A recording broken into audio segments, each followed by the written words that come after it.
kedua, sholawat serta salam selalu kita haturkan kepada junjungan kita Nabi Muhammad SAW yang kita nanti-nantikan syafaatnya di yaumul qiyamah. Untuk pertama, mohon Bapak Manaf untuk memberikan kata-kata penyambutan untuk diseminasi kali ini. Monggo.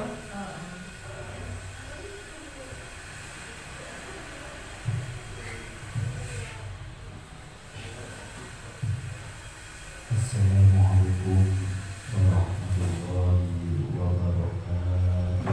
Waalaikumsalam warahmatullahi wabarakatuh.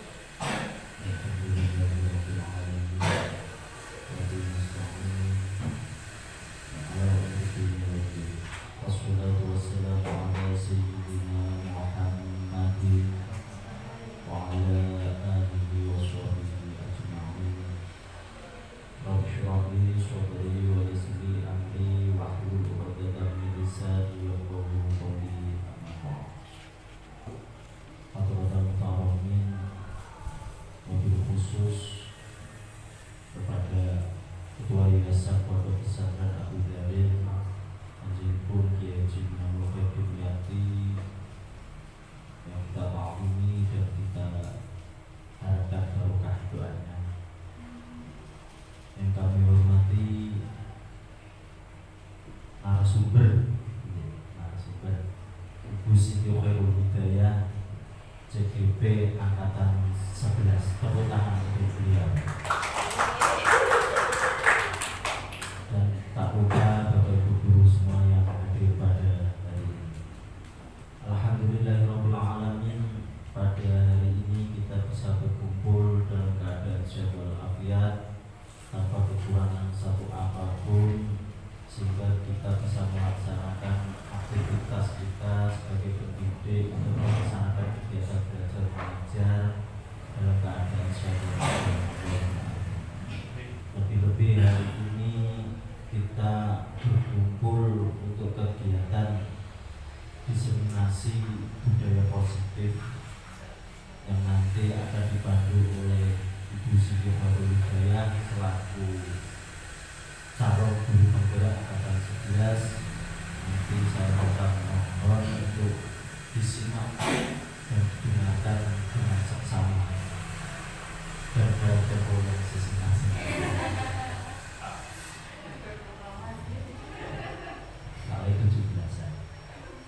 Kedua, sholawat serta salam tetap tercurahkan kepada baginda Nabi Muhammad Sallallahu Alaihi Wasallam yang telah untuk kita menadurunati ilah nur. Allahumma sholli wa sallim wa barik ala sayyidina Muhammad. Semoga dengan sholawat tadi kita bisa diakui oleh Nabi sebagai umatnya. Lebih-lebih kita mendapatkan syafaatnya di hari akhir. Allahumma amin.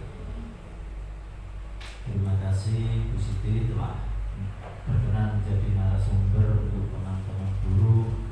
Jadi ini untuk apa sih kegiatan ini? Ini salah satu rangkaian dari kegiatan guru penggerak, yaitu adanya diseminasi ini. Dan diseminasi itu akan menyampaikan informasi atau suatu penelitian dari Bu Siti sehingga nanti bisa disampaikan kepada Bapak Ibu guru semuanya. Nanti perlu diperhatikan, nanti bisa saling sharing apa yang nanti akan disampaikan oleh Bu Siti.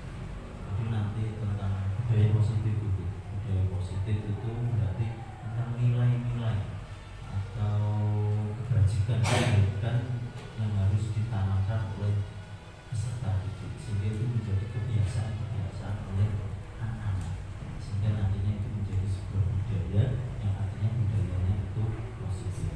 Kalau budaya nggak positif itu sudah nggak usah diajarkan. Oh ya, telat masuk, gurunya telat, itu budaya tidak positif. Ya, makanya harus kita biasakan untuk menjadikan budaya positif. Mungkin demikian besar harapan kami untuk kegiatan ini bisa berjalan dengan lancar. Nanti Bapak Ibu guru tolong didengarkan, bisa saling sharing dengan Bu Siti. Terima kasih. Monggo Bu Siti nanti secukupnya waktunya. Dari saya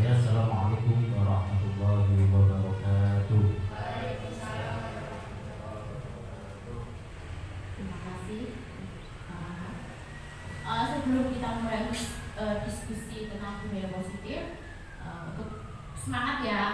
Nanti kalau saya bilang SMK Ponpes Al Mudarin, bilangnya generasi milenial berarti salafi, terus belakangnya dikasih ye gitu ya. Mulai ya, SMK Ponpes Al Mudarin, generasi milenial berarti salafi, ye. Semangat sekali. Untuk menambah semangat kita ice breaking dulu ya.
budaya positif.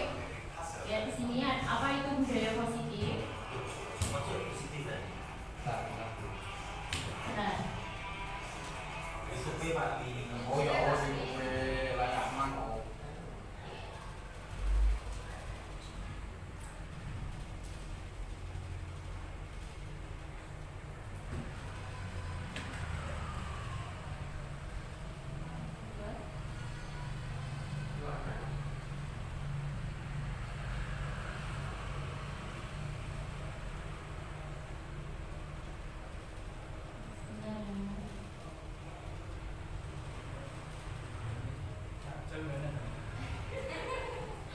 ya maaf.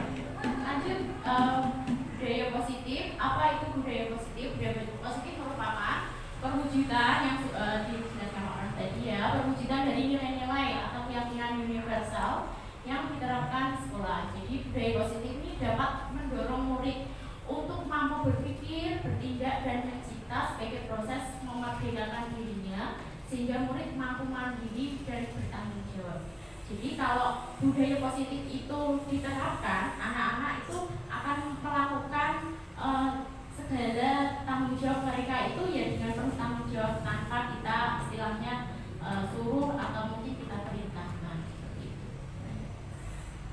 Konsep ini budaya positif ada 7. Yang pertama adalah perubahan paradigma belajar, yang kedua disiplin positif, yang ketiga kebutuhan dasar manusia, 4 motivasi perilaku manusia, 5 kondisi kontrol guru, 6 keyakinan kelas, dan yang 7 adalah segitiga restitusi. Yang pertama perubahan paradigma belajar. Jadi pembelajaran kita itu untuk profil pelajar Pancasila. Jadi untuk menciptakan profil pelajar Pancasila yaitu pembelajaran dengan paradigma baru, merupakan pembelajaran yang dirancang berdasarkan prinsip pembelajaran berdiferensial. Jadi yang berbeda, kebutuhan anak-anak itu kan berbeda, sehingga para peserta didik belajar sesuai dengan kebutuhannya. Terus yang kedua adalah disiplin positif. Jadi disiplin positif adalah pembiasaan hal baik. Jadi ketika budaya positif itu sudah menjadi dirinya, itu akan secara tidak langsung menjadi kebiasaan hal baik, mencakup sikap atau perilaku maupun tutur kata oleh seluruh warga di sekolah, terutama bagi murid agar dapat berkembang menjadi pribadi yang berpikir kritis, mandiri, dan bertanggung jawab. Kita sebagai pendidik adalah menciptakan peserta didik yang memiliki disiplin diri sehingga mereka berperilaku ke arah nilai-nilai kebajikan universal dan memiliki motivasi intrinsik yang datang dalam dirinya, dari dalam diri mereka. Jadi unsur intrinsik itu datang dari dalam dirinya, tidak ada paksaan atau mungkin perintah dari orang lain. Jadi mereka itu diperintah dirinya sendiri. Itu adalah unsur intrinsik. Nah, kebutuhan dasar manusia. Kebutuhan dasar manusia ini yang mendasari seseorang atau orang itu melakukan sesuatu hal. Jadi kebutuhan dasar manusia merupakan sesuatu yang mendasari kita melakukan tindakan. Seluruh tindakan yang kita lakukan memiliki tujuan. Semua usaha terbaik yang kita lakukan agar kebutuhan dasar kita terpenuhi dengan baik. Jadi kebutuhan dasar itu adalah yang mendasari kita melakukan apapun. Misalnya Bapak Ibu datang ke sekolah, pasti ada yang mendasari apa kenapa datang. Ketika anak melakukan sesuatu hal, pasti ada dasar kenapa mereka melakukan itu. Itu yang namanya kebutuhan dasar manusia. Nah, kebutuhan dasar manusia ini ada 5 di bawah Ibu. Yang pertama adalah bertahan hidup, yang kedua kasih sayang dan merasa diterima, yang ketiga penguasaan, yang keempat kebebasan, dan yang kelima adalah kesenangan. Yang pertama dulu adalah bertahan hidup. Jadi ketika Bapak Ibu di situ ada makan, pakaian, itu adalah yang mendasari Bapak Ibu melakukan itu adalah karena ingin bertahan hidup. Jadi mulai dari makanan, terus pakaian, tempat tinggal, keamanan, dan kesehatan. Itu adalah bertahan hidup. Yang kedua kasih sayang dan rasa diterima. Ya, ini juga merupakan kebutuhan dasar karena dimanapun kita pasti ingin mendapatkan kasih sayang. Jadi ketika kita kurang kasih sayang, biasanya kita ada caper-caper atau cari perhatian sehingga rasa diterima atau kasih sayangnya terpenuhi. Terus yang ketiga, penguasaan. Penguasaan ini menyangkut harga dirinya. Jadi keinginan untuk dianggap memimpin, berprestasi, diakui dan didengar. Ini adalah penguasaan. Yang keempat, kebebasan. Kebebasan ini dia tidak ingin diperintah atau tidak ingin terkekang seperti itu. Jadi dia harus mandiri, dia ingin mandiri, memiliki pilihan. Jadi ada pilihan dia sendiri tanpa istilahnya dipaksa, mencoba hal baru dan mampu mengendalikan arah dirinya. Terus yang kelima adalah kesenangan. Kesenangan ini berhubungan dengan bermain, terus humor, antusias, dan ketawa. Ini adalah 5 kebutuhan dasar manusia. Seperti itu. Jadi semua yang kita lakukan pasti ada dasarnya. Kenapa kita melakukan hal tersebut? Yang keempat ada motivasi perilaku manusia. Di samping kebutuhan dasar, ada selanjutnya yaitu motivasi. Motivasi itu adalah dorongan ya Bapak Ibu. Jadi apa yang dorongan mereka melakukan hal-hal tertentu. Yang pertama adalah untuk menghindari ketidaknyamanan atau hukuman. Jadi kita melakukan suatu hal. Yang pertama itu mungkin dia mungkin kalau aku tidak melakukan itu takutnya nanti dihukum seperti itu. Atau mungkin untuk mendapatkan biar nyaman, menghindari ketidaknyamanan, biar tidak dihukum atau mungkin tidak diminta-mintain tanggapan seperti itu. Itu yang pertama, untuk menghindari ketidaknyamanan atau hukuman. Ini adalah tingkat rendah dari motivasi perilaku manusia, karena ini datangnya dari luar, ya, dari eksternal. Terus yang kedua, untuk mendapatkan imbalan atau penghargaan dari orang lain. Jadi yang kedua adalah mereka melakukan sesuatu hal, ingin mengharapkan sesuatu. Nah, ini juga dari eksternal, ya, satu tingkat di atas motivasi yang pertama. Di sini orang berperilaku untuk mendapatkan imbalan atau penghargaan dari orang lain. Jadi masih ada sesuatu. Kalau yang pertama tadi kan untuk menghindari hukuman. Jadi biar gak dihukum aku melakukannya. Tapi yang kedua ini dia melakukannya, tetapi motivasinya hanya untuk mendapatkan imbalan atau suatu penghargaan. Bisa berupa pujian atau mungkin hadiah seperti itu. Dan ini mungkin sering kita lakukan. Biasanya ini bahkan kita sendiri yang menciptakan itu, entah itu ke anak-anak kita sendiri atau mungkin ke anak-anak di sekolahan. Jadi kita seperti memberikan, ayo lakukan ini, nanti kamu dapat ini. Itu yang sering malah kita yang melakukannya atau kita menciptakan motivasi itu untuk anak-anak. Yang ketiga adalah untuk menjadi orang yang merdeka, ya, merdeka. Mereka inginkan dan menghargai diri sendiri dengan nilai-nilai yang mereka percaya. Kalau ini adalah unsur yang datang dari dalam atau intrinsik, ya, dari segi ya. Tadi eksternal ini dapat yang dimunculkan dari dalam dirinya sendiri. Yaitu orang dengan motivasi ini akan bertanya, ya, akan menjadi orang seperti apa apabila saya melakukan itu. Mereka melakukan sesuatu karena nilai-nilai yang mereka yakini dan hargai, dan mereka melakukannya karena mereka ingin menjadi orang yang melakukan nilai-nilai yang mereka yakini. Inilah motivasi yang ingin kita terapkan ke anak-anak. Jadi tanpa hukuman, tanpa imbalan dan penghargaan, mereka sadar sendiri bahwa apa yang akan mereka lakukan itu untuk dirinya sendiri dan harapan apa yang akan mereka inginkan untuk masa depan mereka. Jadi ini datang dari dalam dirinya sendiri. Yang kelima, ada posisi kontrol guru. Ya, di samping tadi ada motivasi, ada yang kelima adalah posisi kontrol guru. Di sini ada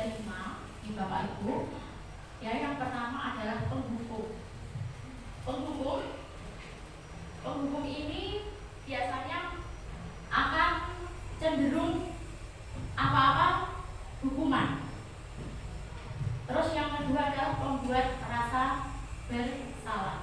Membuat rasa bersalah ini dia akan, atau guru ini akan membuat orang itu merasa bersalah, terus oh kenapa kok aku melakukan ini toh, seperti itu. Terus yang ketiga adalah teman. Nah, teman ini biasanya guru itu akan menghilangkan, seperti menghilangkan perbedaan atau batas antara guru dan murid. Yang keempat adalah pemantau. Pemantau ini biasanya dipakai untuk guru-guru yang mendasari untuk peraturan-peraturan yang ada. Terus yang kelima adalah manajer. Manajer ini dia mengatur seperti itu.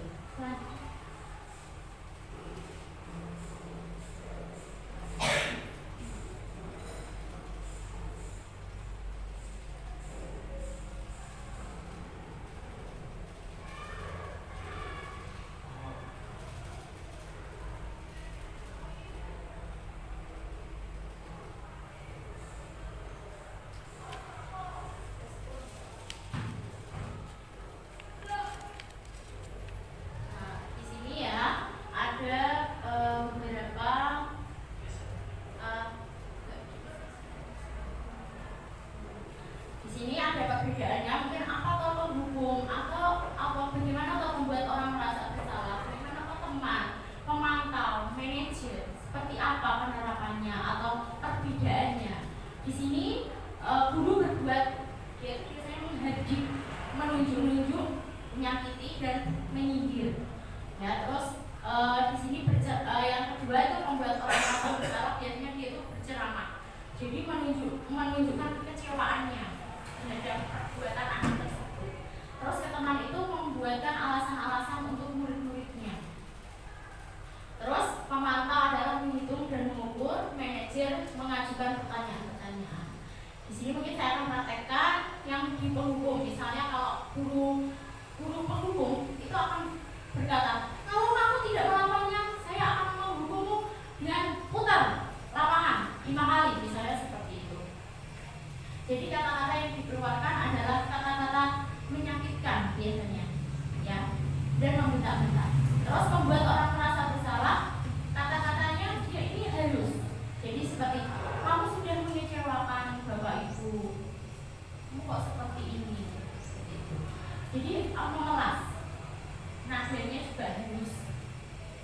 Terus yang ketiga adalah teman. Teman ini ya akrab ya, jadi melakukan untuk bapak, ya sudah nanti bapak ikut bantu. Terus kalau pemantau akan mengaitkan dengan peraturan-peraturan yang ada. Jadi apa konsekuensinya, apa sanksinya, pasti larinya ke situ. Apa sanksinya, kemarin apa hukumannya. Terus manajer ini akan melakukan atau menanyakan keyakinan-keyakinan yang sudah disepakati. Mungkin selanjutnya Pak. Ini dampak-dampaknya bisa dilihat. Dampak pada murid, dia kalau marah itu akan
istilahnya seperti itu. Terus yang keempat yaitu pemantau, menitik beratkan pada dampak pada diri sendiri mendapatkan hadiah atau mendapatkan hukuman tadi. Oh berarti kalau aku sesuai dengan tadi peraturannya pasti dapat misalnya dapat bintang atau mungkin dapat poin atau mungkin dapat pujian. Nah itu pemantau kalau kita akan membuat motivasi eksternalnya ya itu akan keluar untuk mendapatkan imbalan, untuk mendapatkan nilai seperti itu. Terus yang kelima itu adalah yang manajer ya, mengevaluasi diri. Jadi anak-anak ini malah dia akan mengevaluasi dirinya, bagaimana menjadi lebih baik. Jadi dari kelima ini yang benar-benar harus kita terapkan sebagai seorang guru adalah menjadi apa Bapak Ibu?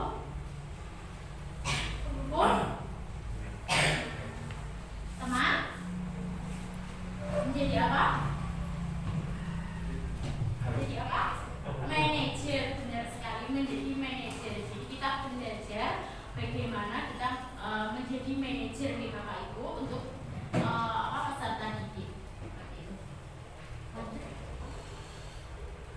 Di sini ada contohnya. Ayo, untuk tadi ada apa tadi? Apa saja toh 5 posisi kontrol? Yang pertama apa? Penghubung. Yang kedua?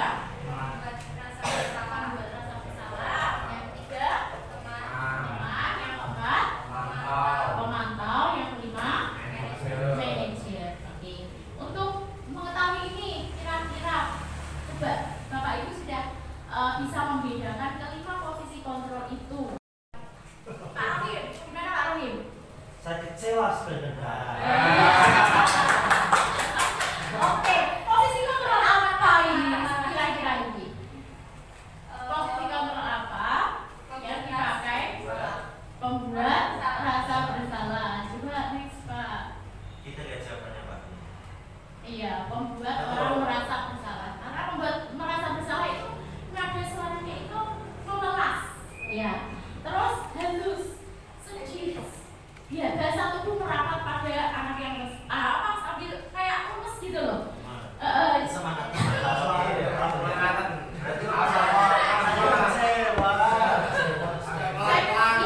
Saya kecewa sama kamu gitu. Biasanya itu dilakukan ini ya biasanya sih untuk anak-anak sendiri atau mungkin di sekolah juga seperti itu. Bu Laila pernah ya seperti itu. Jadi seperti itu ya. Jadi adalah membuat kecewa.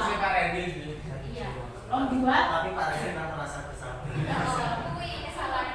Iya, anak-anak yang merasa bersalah. Jadi mereka merasa minder dan mereka tidak berani untuk melakukan hal lebih karena takut nanti mengecewakan gurunya, mengecewakan orang tuanya seperti itu. Karena biasanya membuat orang merasa bersalah, guru itu pasti akan mengaitkan orang tua di rumah juga. Nanti orang tuamu lo bagaimana kalau kamu seperti ini. Jadi sampai mana-mana, sampai di rumah pun dipanggili satu-satu. Ibumu lo gimana kalau kamu seperti ini, seperti ini.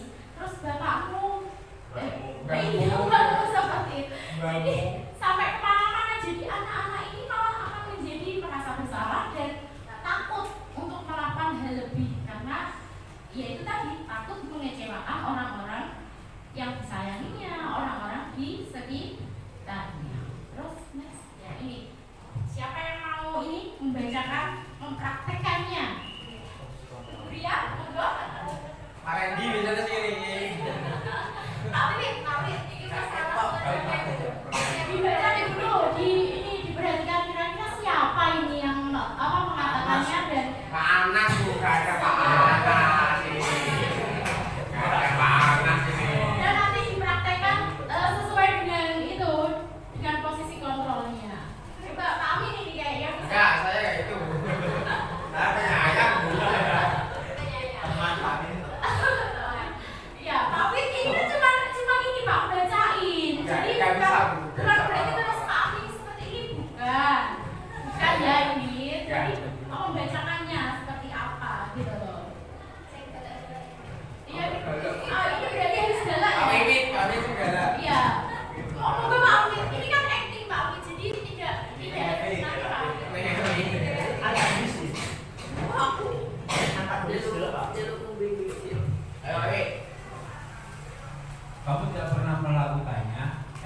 kamu tidak pernah melawannya. Sekarang keliling lapangan 3 kali. Cocok enggak?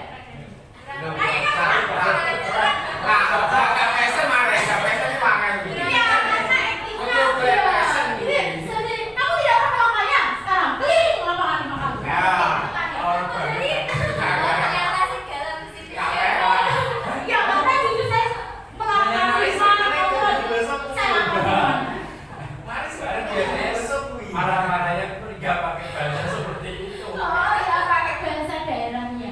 Oke, lanjut Pak Amin, kita lihat penghubung. Ya, jadi indikatornya penghubung itu nada suaranya tinggi dan bahasa tubuhnya apa? Mata melotot. Jadinya menunjuk. Berbalik. Jadi suaranya nadanya tinggi. Ayo, kamu tidak melakukannya, atau kamu kok tidak mau mengerjakan tugas push up misalnya seperti itu, atau mungkin telat ya, mungkin biasanya telat. Kamu kok telat? Kenapa kok telat? Seperti itu. Terus ini nadanya pasti suara tinggi ya, mata melotot ya, tangannya menunjuk biasanya seperti itu ya. Terus lanjut.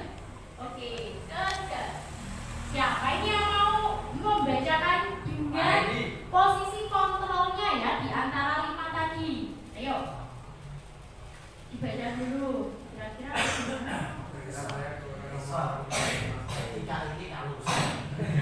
yang mau Pak Rendi bisa. Ayo monggo. Pak Rofi, ayo Pak Rendi. Monggo.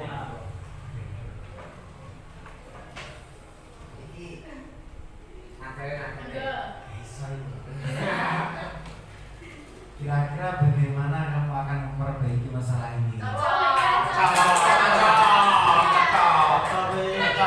kontrol apa Pak Rendi ini? Ayo, Pak Rendi. Dari kelima tadi apa ini? Ya, apa Pak Rowi ini? Apa tadi? Apa? Apa boleh? Manajer. Iya Pak. Manajer. Coba kita lihat. Berarti cuma ada 5. Nada suaranya itu tulus. Ya, jadi bahasa tubuhnya itu tidak kaku, tidak dibuat-buat. Terus dia itu mendekat ke murid. Ya, jadi tidak dari jarak jauh. Jadi mendekatnya itu dari hati ke hati. Tapi jangan ini ya, dari hati ke hati, tapi hati ya.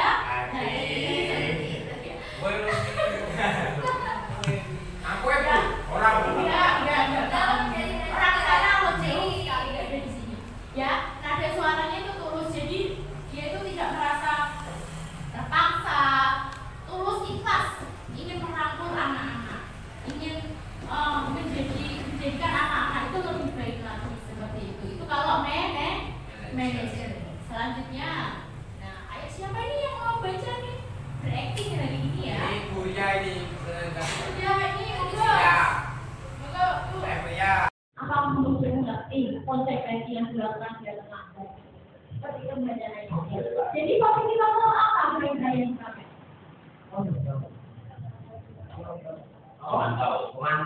Memantau. Ya. Kenapa memantau? Karena ada suaranya itu datang. Bahasa tubuhnya juga normal. Jadi tanpa ekspresi istilahnya seperti itu. Jadi kamu tahu lah konsekuensinya. Jadi harus bagaimana? Itu adalah pemantau. Jadi 5 posisi kontrol tadi ada berapa saja, Bapak Ibu? Ada 5. Apa saja? Yang kedua, bersama. Terus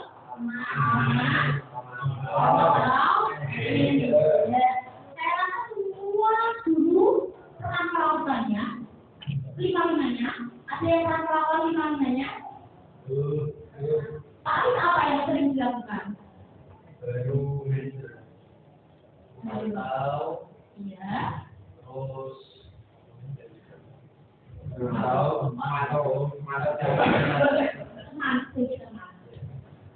Jadi kelima ini diharapkan Bapak Ibu guru memakai posisi kontrol manajer. Ya, untuk menjadi ini kompromi dan apa yang harus dilakukan. Yang keenam adalah keyakinan kelas. Keyakinan kelas merupakan kesepakatan kelas yang diyakini bersama guru dan murid dengan harapan dapat meningkatkan kedisiplinan murid. Keyakinan kelas berupa pernyataan universal dibuat dalam bentuk positif dan bersifat abstrak. Keyakinan kelas hendaknya tidak terlalu banyak sehingga mudah diingat dan dipahami. Semua warga itu berkontribusi dalam pembuatan keyakinan kelas lewat kegiatan mengutarakan pendapat. Jadi ini nanti bisa dipraktekkan atau mungkin kalau itu sudah mempraktekannya setelah. Jadi membuat keyakinan kelas itu adalah membuat kesepakatan bersama. Jadi kesepakatan bersama itu dibuat secara bersama-sama. Kalau dulu kita mengenalnya dengan tata tertib. Ya, tata tertib. Kalau tata tertib itu awal-awal kan itu sudah ada dan kalian harus melakukannya. Bedanya dengan keyakinan kelas adalah ini dibuat secara bersama-sama. Jadi mereka mengutarakan pendapat mereka dan nanti disimpulkan atau diringkas seperti itu menjadi sebuah keyakinan kelas. Kalau ini hampir sama seperti peraturan memang, tetapi bedanya itu ini dibuat bersama. Sehingga nanti ketika ada anak-anak yang melanggar, ya anak-anak yang melanggar itu mereka akan kembalikan ke keyakinan kelas yang mereka yakini bersama. Mungkin Bapak Ibu ada yang sudah pernah melakukan keyakinan kelas atau mungkin kesepakatan kelas di kelas yang Bapak Ibu ada. Ada yang sudah pernah melakukannya? Ya. Tapi tidak makan. Tapi sampai saat ini ya, mereka harus mengacu pada ya. Berarti itu sudah pernah melakukannya ya Bapak ya. Maksudnya di kelas itu mungkin Pak Mis ngajar PKN misalnya. Akhirnya kalau mapel itu kesepakatannya sesuai dengan mapelnya. Jadi tetapi kalau yang kelas ini nanti hubungan dengan guru BK atau mungkin melalui kelasnya. Walaupun ini bisa dilakukan oleh guru mapel atau mata pelajaran tertentu, tetapi yaitu dilaksanakan atau berlakunya untuk memakai atau mapel itu saja. Itu kalau guru mapel. Tetapi kalau keyakinan kelas itu nanti secara keseluruhan. Jadi semua guru mapel atau semua anak-anak itu akan menerapkan itu ke semua guru. Seperti itu. Ini yang saya lakukan untuk anak-anak. Yang pertama saya memberikan post-it. Jadi mereka menuliskan istilahnya kelas menghadapkan. Kelas cita-cita yang mereka hadapkan ada atau yang mereka rasakan di kelasnya mereka. Karena mereka adalah kelasnya ya, mereka menginginkan apa toh di kelas itu pengen seperti apa. Mereka anak-anak itu akan menuliskan. Ini saya beri 1-2 post-it karena boleh satu anak itu menyampaikan 2 pendapat. Walaupun 1 pendapat tidak boleh, setelah itu nanti ditempelkan.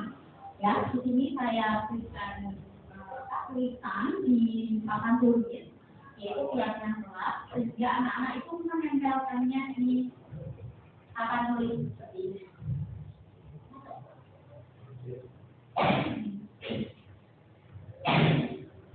Nah, seperti ini ditempelkan. Semuanya menempelkan.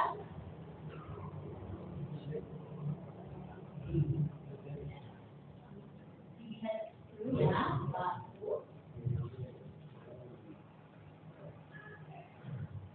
di sini anak-anak itu diberi kebebasan untuk mengutarakan pendapatnya. Jadi kita tidak boleh langsung harus berpikir seperti dia mereka yang sendiri. Dan kadang anak-anak itu yang ditulis itu bernilai negatif. Misalnya seperti ini, tidak boleh terlambat seperti itu, atau mungkin tidak boleh makan gelap seperti itu. Jadi nilainya ada jamar, ada tidak. Anak-anak muridnya kok kebanyakan seperti itu. Dan maka selanjutnya selanjutnya dari yang disebut anak-anak yang biasanya nilai negatif itu kita rubah.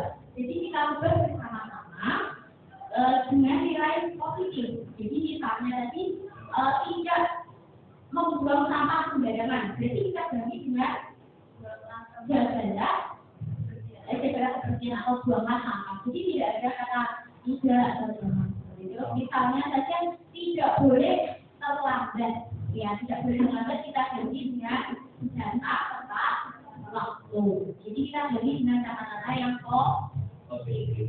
Terus selanjutnya setelah dibuat positif, dibuat kata-kata yang positif, biasanya kita pilih lagi yang sama tadi, yang sama kita jadikan satu. Jadi yang bernilai sama kita jadikan satu sehingga nanti tidak banyak. Karena keyakinan kelas itu kalau bisa jangan terlalu banyak. 4 atau 5 atau mungkin dia juga tidak apa-apa. Yang penting itu mencakup keseluruhan. Ya, jadi setelah itu kita tingkat. Jadi yang mereka tulis tadi yang sekiranya nilainya sama, kita jadikan satu hingga kita hanya mendapatkan beberapa atau mungkin 3 atau mungkin 4 nilai-nilai positif yang ingin kita mendapatkan. Terus yang selanjutnya itu adalah setelah kita buat tingkatan ya, tapi kita buat kata-kata biasanya. Jadi seperti poster seperti itu ya, terus di atasnya ditulis kiasnya kelas. Terus nah ini kami meyakini bahwa ini aku datang tepat waktu itu untuk menciptakan disiplin atau menghargai waktu. Jadi dikasih kata-kata seperti itu. Terus yang kedua misalnya dari kebersihan tadi ya berarti kita berarti kita meyakini 2 dengan menjaga kebersihan kita bisa melatih diri kita untuk menjadi bersih, sehat, seperti itu. Terus ada kata-kata pendukungnya. Setelah menjadi suatu keyakinan, biasanya dijadikan poster. Nah, poster itu nanti kita tempel di kelas tersebut. Jadi anak-anak akan selalu membacanya dan akan selalu melihat dan membacanya yang insya Allah dia akan berdampak positif kepada mereka. Itu adalah keyakinan kelas.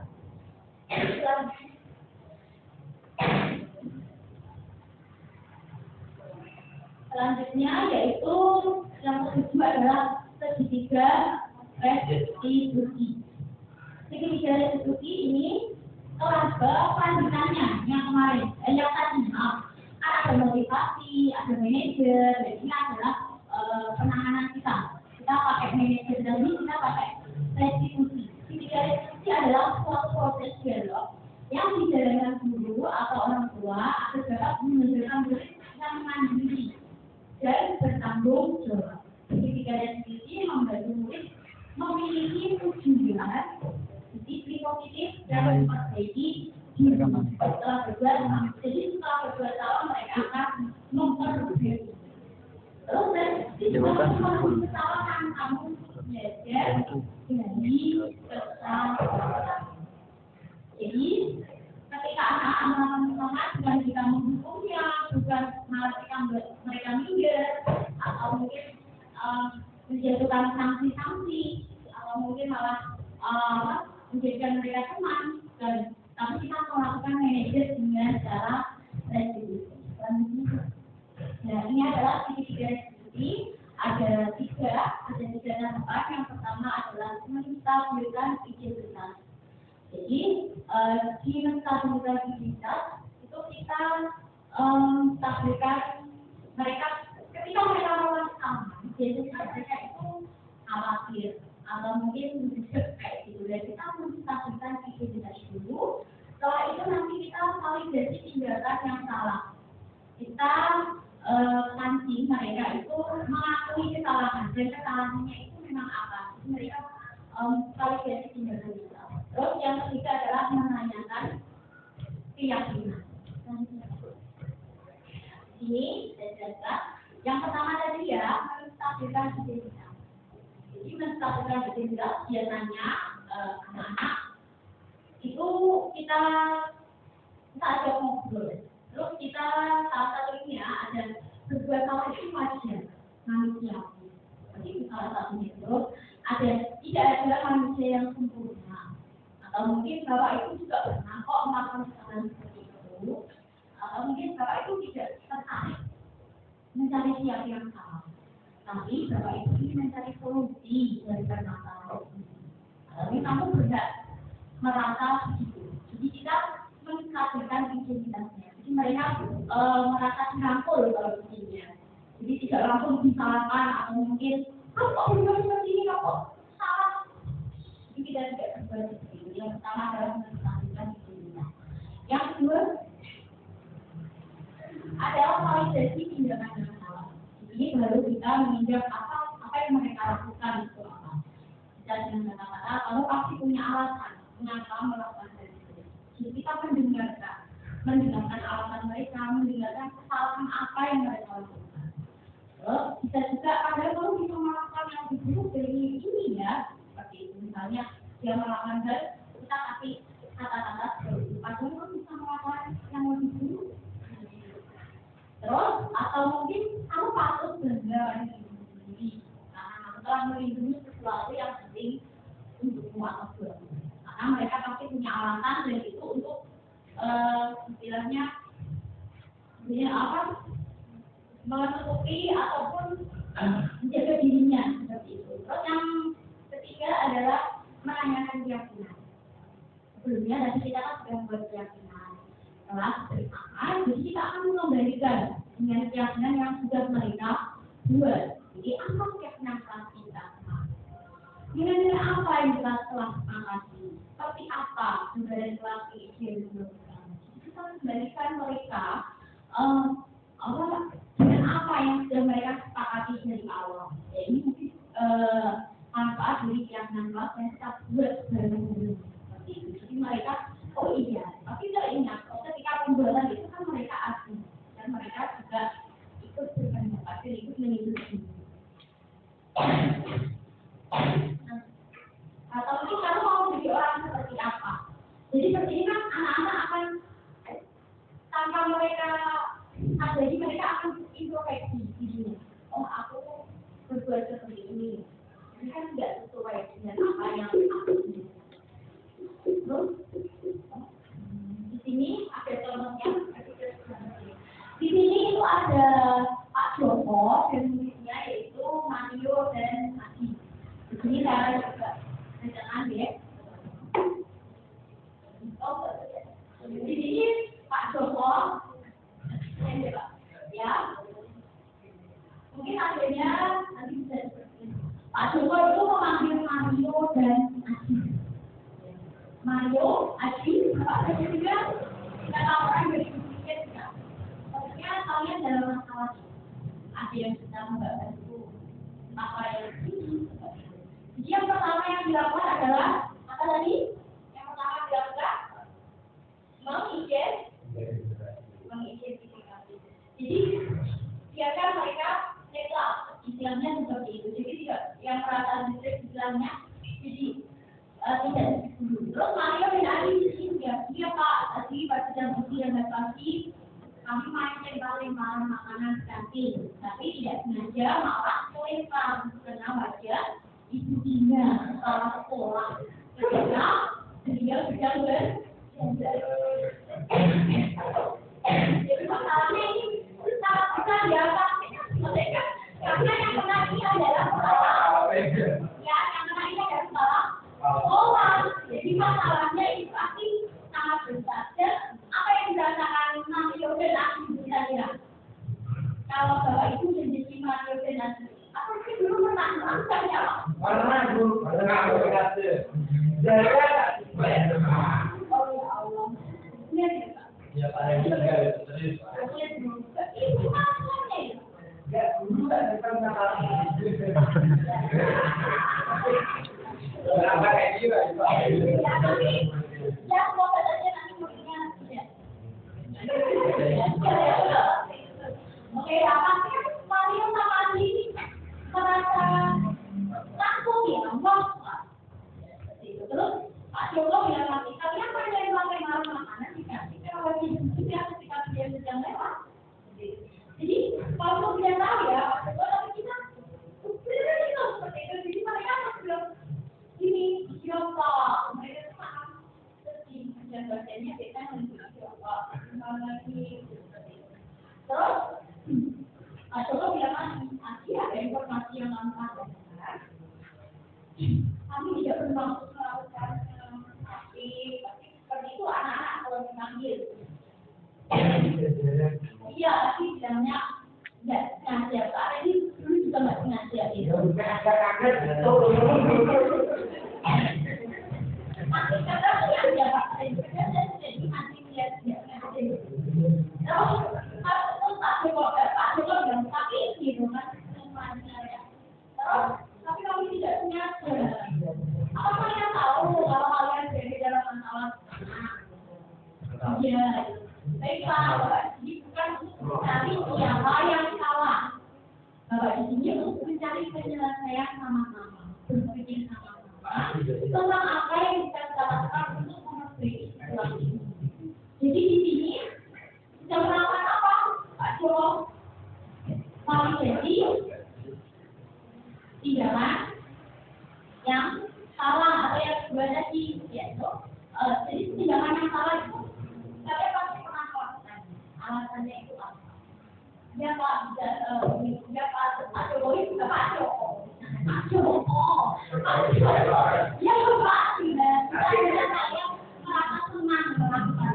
Jadi kan ini alasannya kebutuhan dasar di diri kebutuhan dasar. Kebutuhan dasarnya adalah apa? Ayo tadi kebetulan dasar apa? Yaitu kesenangan mereka ingin merasa senang. Jadi mereka jadi dia melempar makanan. Tetapi yang boleh lakukan merugikan orang lain sehingga sekarang kalian sedang melakukan. Terus Mario iya Pak Joko lanjutnya lagi. Sekarang kita bicara tentang keyakinan kelas dan keyakinan kelas apa yang kita kerjakan. Jadi mengembalikan mereka dengan kesepakatan yang sudah mereka buat.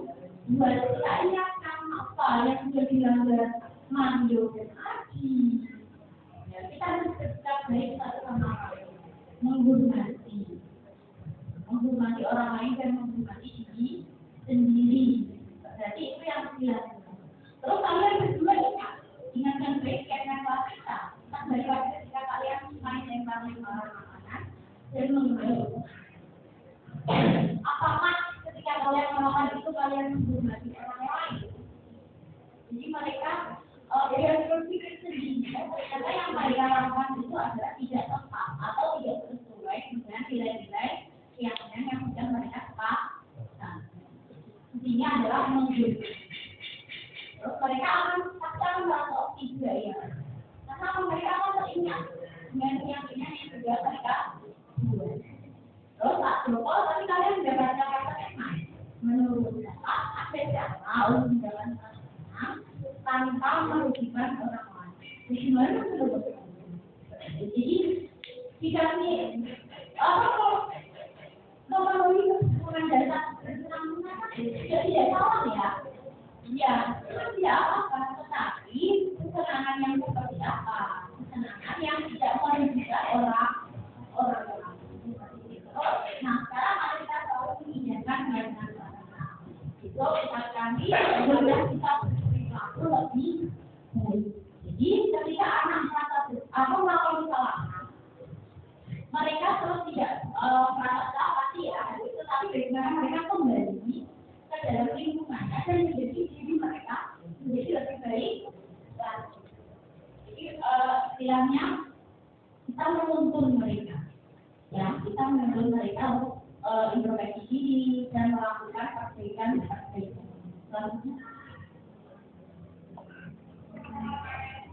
Ya, di sini saya sudah melakukan dari anak-anak. Ini kasusnya telah boleh.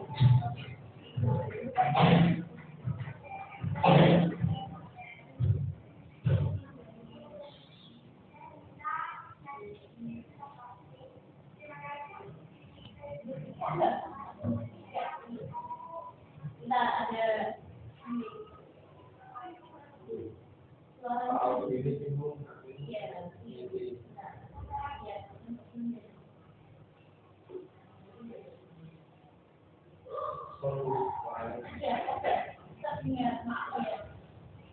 Jadi kita merangkul anak-anak, bagaimana mereka itu menyadari kesalahan-kesalahan mereka tanpa kita nyala-nyalain mereka. Jadi mereka nanti biasanya akan menemukan solusi. Mereka akan menemukan solusinya sendiri tanpa kita ngasih tahu. Mereka akan dituntut ketika melakukan ini kalian harus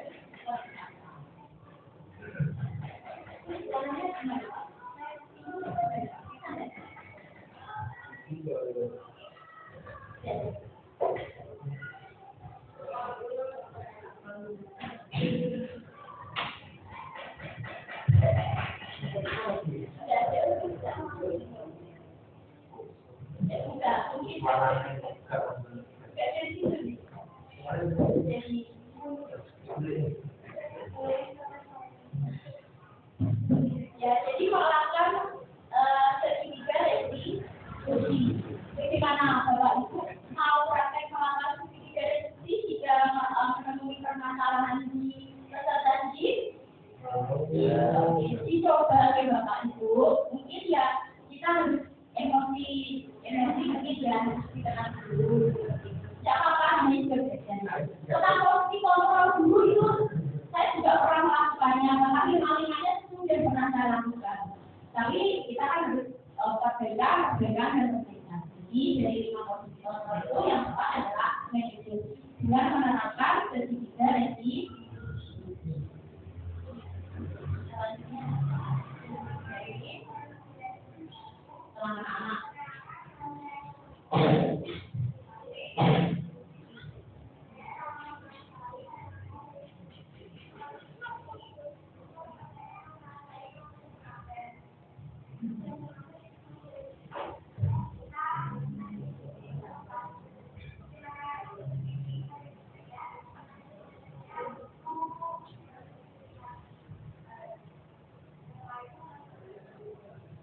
Di sini anak-anak merasa bagaimana? Merasa dihukum atau tidak di sini? Ya. Tapi malah merasa apa? Senang, berterima kasih karena diajak bersih. Mungkin ini nanti bisa diterapkan ke anak-anak di rumah. Ya, di rumah ini tidak hanya peserta didik sekolah, tapi ibu-ibu, ibu-ibu, bapak-bapak bisa menerapkan di rumah. Itu malah juga di rumah juga. Jadi nanti kita akan membuat anak-anak itu ketika melakukan kesalahan itu mereka tidak bohong atau mungkin tidak takut untuk mengungkapkan kesalahan mereka, tapi mereka akan berdiskusi, akan jujur dan akhirnya mereka sendiri yang melakukan atau menemukan solusi untuk kesalahan mereka. Bisa ya Bapak Ibu untuk menerapkan pendidikan dan diskusi dan menjadi manajer dalam posisi kontrol dulu. Insya Allah ya. Semoga saja bisa dan kita belajar dari itu. Ada pertanyaan untuk diseminasi atau diskusi pada hari ini? Atau mungkin ada yang ingin berbagi pengalaman menjadi masalah seperti itu, masalah-masalah yang ada di kelas, pasti kan ada dong. Bapak Ibu dulu pernah mengalami masalah dengan anak-anak? Tidak ada ya? Anak-anak semuanya tidak ada permasalahan seperti itu ya? Ya nanti misalnya, saya juga mendoakan ada masalah ya, misalkan nanti ada masalah, bisa menggunakan segitiga resi. Oh ya, Pak Mungkin.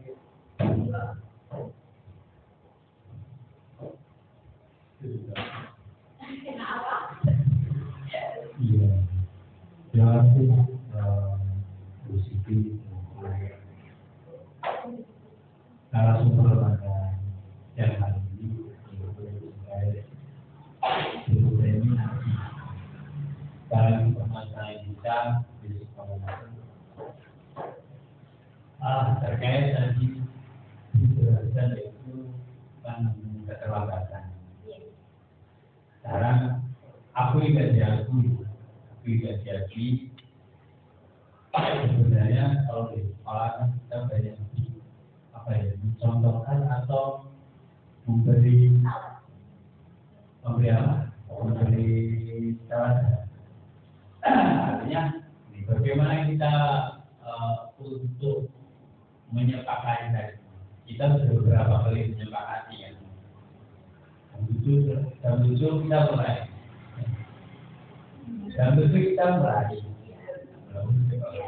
Tapi hasil mungkin depan kita baru mulai. Bagaimana caranya mengontrol kedua-duanya antara guru dan antara murid. Mungkin bisa dari solusi. Terima kasih.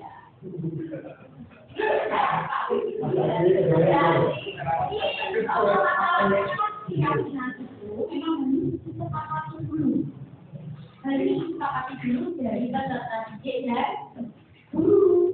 Jadi semuanya itu sepakat. Makanya harus dicetak, biasanya dalam folder. Bahkan kalau apapun itu ada tanda tangannya, Pak. Biasanya kalau kesepakatan. Jadi semuanya tanda tangan. Difoto, direkam, semuanya tanda tangan. Jadi iya, boleh, iya. Kalau perlu itu nggak apa-apa. Jadi ada tanda tangan semuanya. Pertama tanda tangan. Iya.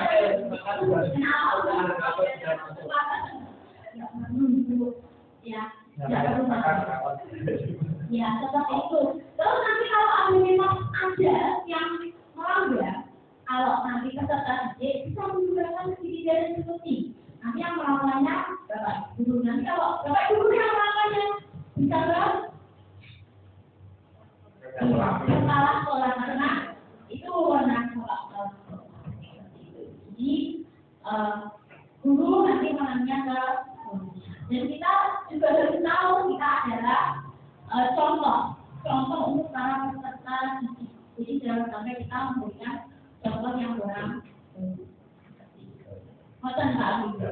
Berarti yang saat ini yang belum kita lakukan adalah karena bersama anak-anak. Iya, musyawarah bersama anak-anak. Kalau kita nanti karena mungkin kalau kesepakatan ya, karena itu hanya dibikin mungkin Pak Yudhistira itu harus dicetak, ya dicetak. Nanti semua yang datang pekerjaan baca itu setiap lewat. Memang datangnya harus dan mungkin itu butuh waktu juga Pak Yudhistira. Jadi kita sebagai pendidik atau guru yang harus memberikan contoh.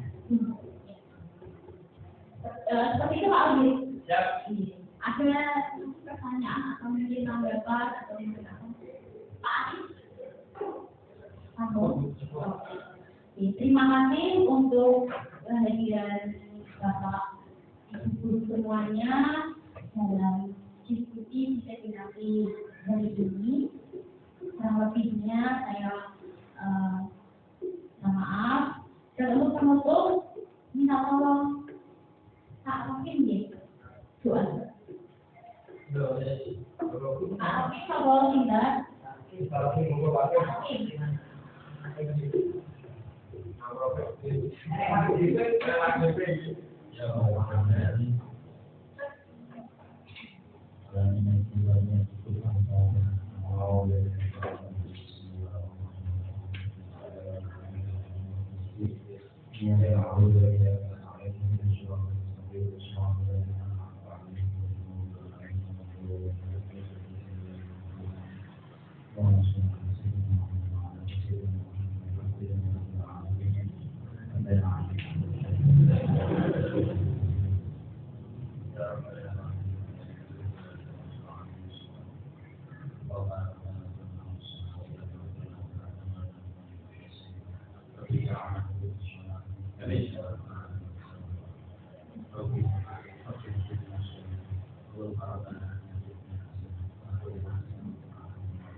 Amin ya rabbal alamin.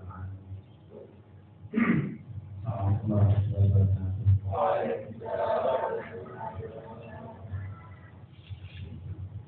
Sekali lagi terima kasih. Dan assalamualaikum warahmatullahi wabarakatuh. Ya, gantian sama Rina. Ayo tuh nanti tambah.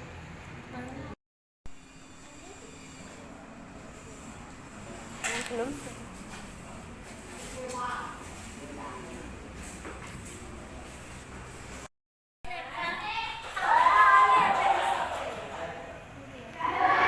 Ayo, lanjut dibaca. Setiap siswa yang piket harus menyampaikan